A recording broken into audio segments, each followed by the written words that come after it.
Welcome to episode 49 of Shane Talks 99. It's November 10th, 1999. We got one Wednesday release to talk about today, and it's a movie called Light It Up.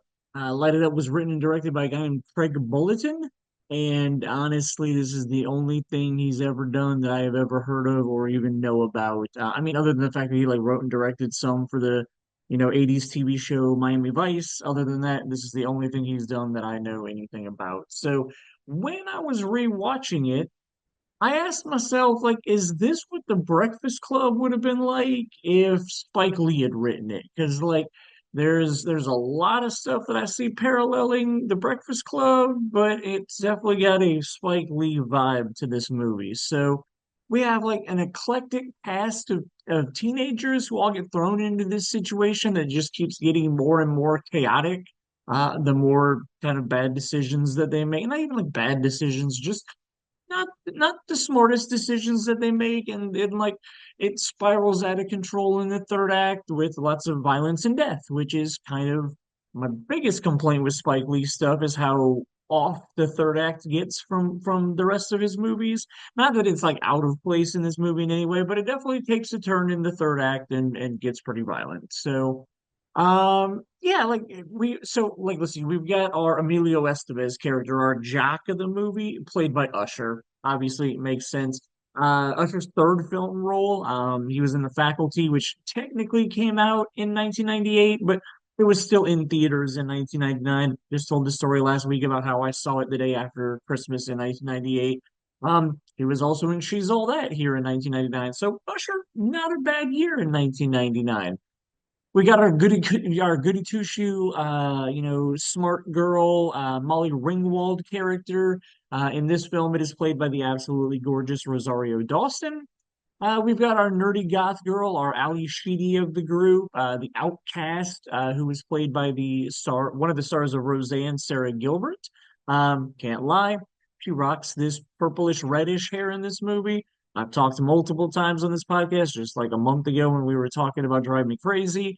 That's a look that I find really hot and attractive. So never really attracted to Sarah Gilbert on Roseanne. Definitely find myself attracted to Sarah Gilbert in this movie. Our Anthony Michael Hall nerdy character in this movie is played by Robert Richard. The only other movie I really know of that he did was in 2005. He was in Coach Carter. And then we get to our Bender character, and like that's the thing this movie does a little different is we get like Bender divided into two sides. Like you've got your really bad boy Bender, and then you've got your like I'm just pretending to be a bad boy Bender. So like we've got Fredro Starr who plays like the gangbanger, like evil side of Bender, a character named Rodney in this movie. And then we've got Clifton Collins Jr., an actor that I absolutely love, who plays like the more friendly bad boy, like I'm bad, but like I'm still cool also character. And like I said, I'm a huge fan of Clifton Collins Jr., so it's really cool to see him in this movie. And speaking of John Bender, Bender himself is in this movie. Judd Nelson plays one of the teachers in this, well, plays like the main teacher in this film, who's like the actions and what he does in the first act of this movie kind of lead to what the kids do and everything that spirals out of control. Two other notable cast members in this movie. We've got the amazing Forrest Whitaker and Vanessa L. Williams is also in this movie. Forrest Whitaker plays a security guard who, when he's trying to remove one of the students from the school, the student ends up grabbing his gun and shooting him in the leg. Well, it's an accident. He accidentally shoots him in the leg. Like they're struggling over the gun and the gun goes off. Like it's not like he intentionally shoots him, but that moment is kind of what begins the spiraling out of control of the story in this movie.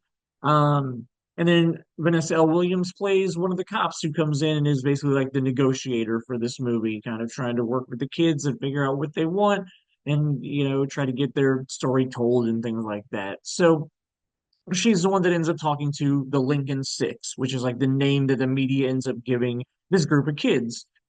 And like as far as the media is involved in this movie, let's see, in 1997 there was a Dustin Hoffman John Travolta film called Mad City, and Mad City was a really good. Again, it's an okay movie, but what Mad City does really well is show you how the media can manipulate situations and how they can kind of like spin the narrative to be whatever they want. When they say something happened or something went on inside of a closed space, people just believe it. Like there's no real like, I wonder if the media is making this up type thing. And that's something that this movie also plays into really well. The Lincoln Six, as they become more and more famous and start getting, national TV coverage on like MTV and other like major like stations and whatnot, like we as the viewer watch things get reported that we know isn't truthful about what happened inside of the school. So that's another really good aspect of this movie that I like. And luckily, like by the conclusion of the film, Forrest Whitaker's character, uh, while the kids are on trial for various things, he testifies that what the media was reporting was going on wasn't really what was happening inside the school. So like that's a really cool part of as the movie's wrapping up that I think is done really well. There's also a bunch of subplots going on in this movie. I said it's like a really good character study about like teens in the 90s. Because there's all kinds of crazy side stories going on in this movie. Like Sarah Gilbert's character is pregnant, so there's a whole like thing going on with that. Robert Richard is an artist in this movie. The Anthony Michael Hall character, like he's an artist, so he shows off some of his artwork and talks about how much it means to him and stuff. Usher has a subplot explaining why he doesn't like cops and what the cops did to his dad. They ended up, gunning him down and killing him. So like he's got that animosity towards law enforcement going on. Again, like there's a lot of good social commentary. There's a lot of like teenage angst drama that gets captured in this movie while these kids are trying to like take a stand and figure out what they're like really standing up for. And like the majority of it kind of starts with just the way the principal treats, the students, and then they fired Judd Nelson's character at the beginning of the movie because of something that he does.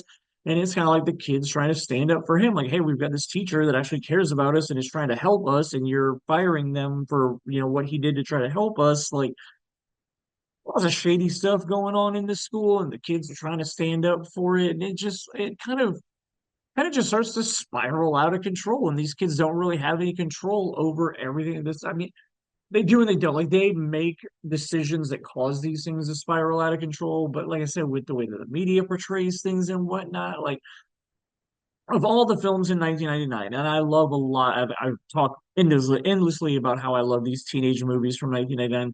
This is one of the ones that like just stands out for being so different. Like this isn't like your standard, oh, rom-com teen sexploitation type film. Like, and don't get me wrong, I love those films. I love American Pie. I love She's All That. I love Drive Me Crazy. Like I love all of the like teen rom-com movies. 10 Things I Hate About You. Like I love all of those movies from this year. This one just hits differently. Like I said a minute ago, like it's got the teenage angst about like who am I? What am I doing here? Like why are these things happening to me? Like then making kind of bad decisions, like just showing the how your bad decisions affect your life and affect the lives of those people around you. And so like I really just enjoy the way that this movie plays out. I think it's really worth watching. I think it's really worth your time. It's unfortunately not available to stream anywhere. So if you want to check out Light It Up, you're gonna have to rent it. I rented it from Apple for $4. Definitely not a waste of $4. It was very fun to rewatch it. I really enjoyed seeing it. And that is Light It Up. Definitely a movie worth your time. Now, in 2 days, we get to talk about Dogma, Kevin Smith's Dogma. And that's a really fun story to talk about.